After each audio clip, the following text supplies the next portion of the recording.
Hey everybody, this is Sam speaking. I am a first year entry level master's student in a family nurse practitioner program. And a while back, I was reached out by Nicole to answer some questions about, Hmong teen depression and mental health. And so I told her that I would love to do it. I'm just a student, but, a lot of these are just opinions and, what I think personally. So I told her that I would love to tell you guys, kind of what is my feelings about some of the struggles that we have in the Hmong community regarding, teen depression, mental health, and all that. So let's get this started. The first question that I was asked was, what do you think is a problem behind Hmong teen depression and suicide? And I feel like, at least coming from the Hmong culture, there's a lot of family expectations of us.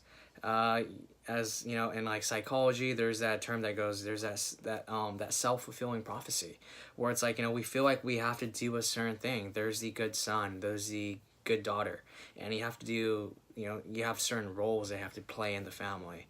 And so I definitely feel like that cultural experience and just, all those family expectations can really contribute to a lot of the teen depression and suicide that's becoming very prevalent in today's society.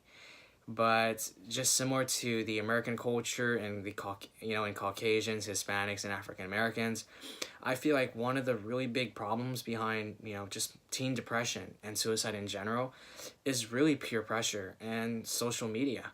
The fact that a lot of us as teens, growing up, you really want to be accepted by your peers, and so sometimes you get thrown into situations where it's not really a win-win. It's a really bad situation, and because you want to fit in, you end up doing something that's really bad just to make sure that you're accepted by your peers. And so I feel like social media and peer pressure for sure is really one of the really big problems behind teen depression and suicide. Um, Considering, I considered, immigration to the US and all that too, and I feel like if teens that came from Laos, Thailand, Vietnam that only spoke Hmong, yeah, they would be at risk for social isolation because of the fact that they are unable to communicate with the main group. But I feel like it's not one of the big main stressors nowadays. I feel like the big problem with just teen depression and suicide in general is really the peer pressure and social media. It's really out of hand. Like when you look at it, you see all these younger kids that aren't even over 18, and they have a Facebook page, they have an Instagram, they have a Twitter, and they're always posting certain stuff, sad comments, sad posts, sad reactions. And it's one of those where it's like it gets overlooked because everyone's doing it. But the fact that these children are so kind of drawn into this social influence, and peer pressure, I feel like that's really the big problem. And so that's basically in a nutshell. And the cool part was that, before I answered the rest of the questions, I actually ended up talking to my professor. She's my psych and mental health professor for my nursing program. And she actually shared with me a bunch of articles that were written by a few Hmong researchers, actually. There's a website called not website, a institution called NAMI, and so I have some articles on that too. And there was actually a meta-synthesis that I read by Song E. Lee from CSU Fresno, and that was really awesome too. And there was a Wilder research article that I read. So if anyone is interested, I will be uploading this onto my Facebook blog as well, so you guys could read that for your own knowledge, and if you just are interested. But let's continue with this little Q&A that I promised my friend.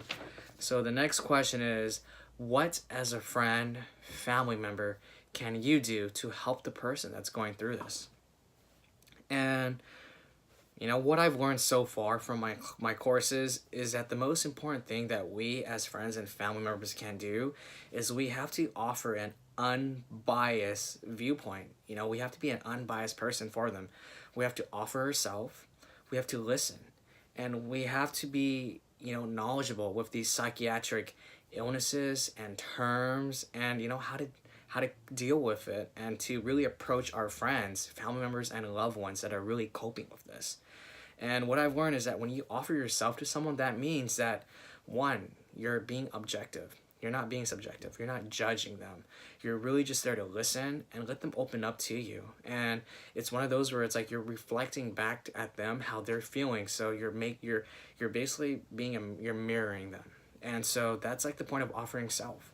And so that's what I believe we can do best for any friends, family members that is really going through, teen depression and, the thought of suicide is just really offering yourself there, listening, and being knowledgeable. And the way that we can do that is there's a lot of resources.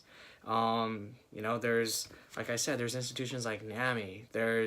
We have on-site school psychologists. We have teachers that we can talk to about this stuff. And we have to take the initiative to really learn about these psych and mental health illness.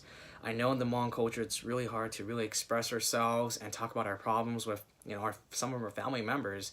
And most of the time, we really confide in our friends. And so what we can do as friends is to really make sure that we're up to date on, what are these health illnesses? What are their problems? And, how can we address them as a good friend by offering a unbiased viewpoint? So that is my answer for what can we do to really help a friend or family member who is going through teen depression and thoughts of suicide. The third question that I was asked was, what as the person going through this can you do to seek help? And I feel like the most important thing that we can do as the person that's struggling with it is we ourselves have to acknowledge that, hey, I have a problem and it's okay, and I need help. Sometimes that's the hardest part to accept, that accepting process. You go through denial, then you start suppressing all your problems and emotions, and that's when it gets really bad. You don't want that to constantly eat you up. And so I would say, realize that, hey, acknowledge that I have a problem and I need help. And, I think that's the hard part, especially in the Hmong culture too. I feel like, for Hmong men, just in general, we don't really express our feelings enough. And that was kind of just maybe the way we were raised. The elders kind of exhibited those values of what men should and shouldn't do. And so, a lot of Hmong men don't express their feelings. And for females, if they do express their feelings, sometimes, maybe they may be judged. And sometimes you don't want to be judged in that certain light, of having a mental illness or a mental problem. But what we have to realize that it's okay if we have a mental illness. What's most important is that we seek the proper help and treatment. And so what you can do is, seek therapists in the community. If you want to seek a Hmong therapist, then, make sure to look that up. Therapists are great. Psychologists are great. They're there for you to listen to you. And, they're so much more knowledgeable. They have years and years of experience, and they are there for you guys. And so I would say reach out to the school psychologist, reach out to a teacher. If you reach out to a friend, make sure that, as I said previously, that friend is also knowledgeable in mental health and illnesses so that they can offer you, a way to really cope with your difficulties that you're going through. There's a lot of institutions like NAMI, the National Alliance, let me make sure this is correct, the National Alliance on Mental Illnesses. And, there's a lot of research on that. There's a lot of really great articles that you could read on that too. But I think the most important part is just that we have to acknowledge that we have a problem, and we ourselves, or the teens, they have to express themselves. They have to say, hey, I have a problem and it's okay and I need help. And I think when that happens, that's when we can start treating the patient. And, I think that's how it works, I know it's hard to, accept that you may have a mental illness, but as long as you accept it and you own it and you reach out for help, you can be helped. And that's really what we care about. We want to make sure that, teens that are going through depression and suicide know that there are people that genuinely care about them and want to make sure that they're safe. So the last question, number 4, is what is a message that you can send to Hmong teens with depression and suicide to let them know that they are not alone? And I think as I've said just previously, the best message that we can send to these teens that are going through, depression and suicide, be it if they're Hmong, Caucasian, Hispanic, African American, is that, we're here for you. We're here to offer ourselves. We're here to listen. And just know that you won't be judged. There are people that will not judge you just because you have a mental illness. We genuinely care about you, and we want to make sure that first and foremost that you're safe. And so what we can do as friends and family members, and if there are healthcare professionals, is we have to have a safety plan. We have to check in with these friends that we know are going through tough times. We have to make sure, hey, how are things going? Really check in with them, be unbiased and make sure that, things are great. They're not thinking of, acting on any potential stressors that's happening in their lives. And I think the most important part is that, we shouldn't be doing any pushback. We're really there to just listen, offer ourselves, be genuine about it, and show them that we really care, and, and that we have to let them know too that it's important to really express yourself. We can only help you if you can tell us how you're feeling. And so I think that's the biggest message that I would say to, any teens, the Hmong teens especially, that are suffering with depression and suicide, is that one, we are here for you. Two, is that please express yourself. We can't help you if you can't tell us what you're feeling. And the last part is that, we are always going to be there for you. We care about you.